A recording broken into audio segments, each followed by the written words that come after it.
Hi, my name is Maisha and I'm from Queens, New York. I'm currently pursuing my Bachelor's in Information Technology at Pace University, and I'm in the FAIT Fellowship program 2023 cohort. What inspired me to pursue the FAIT Fellowship program was when I changed my major from behavioral neuroscience to IT. My advisor, she mentioned the FAIT Fellowship program if I was interested in cybersecurity. So once I did my research on the program, I was really drawn into the aspect of traveling, working, and living in different cultures. And on top of that, I would also have my school paid for and I would secure a job right out of undergrad. So I feel like that would really help me. So personally, the most rewarding part of the fellowship thus far is honestly the people. I've met some really good friends and I've made really good relationships for my cohort and also working in my domestic internship here in DC. I've met so many people through different annex buildings that I've visited and then also just with the other interns at the Department of State. And I feel like with creating all those connections, it'll really help me with my overseas internship and then also when I go on to my first post as a DTO. On top of that, I feel like the fellowship has a really good timeline according to its like transition into the foreign service. So instead of, throwing you into the wolves, I feel like the domestic internship, then focusing on school, overseas internship, and graduating, I think that really eases you into the foreign service rather than just, graduating and taking the test and going into the foreign service.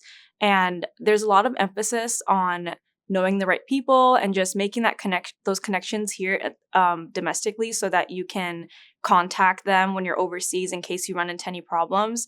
So I think the fellowship definitely gives a leeway or like an advantage in terms of, getting the opportunity to make those connections and contacts to reach out to again in the future. So I think that's definitely very rewarding.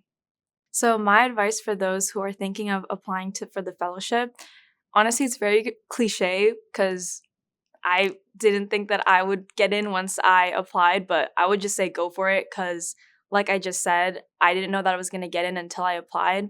I had no tech background experience at all. I was a behavioral neuroscience major in the med track. I was planning on going to nursing school, PA school, all that. But once I switched to IT, I thought, wow, like I don't think I'll be able to get any internships because I have no experience from freshman year. My resume is filled with a lot of medical experience from high school. And once I applied, I was, going through each round and I was passing each round. And I really think it's because it's more about the experiences that you've been through and not more so of the content. So I guess take it from me that coming from no tech background and no tech experience, that if I was able to get in, I'm sure you will too. Also, another advice I would give to applicants is that to always connect every thought and everything you say, either written or orally, to reflect back to the 11 dimensions. It's in the FAIT Fellowship website. There's an article about it, I believe. And so I think just connect at least one or two back to everything that you say and anything that you write in your applications. I think that definitely helps.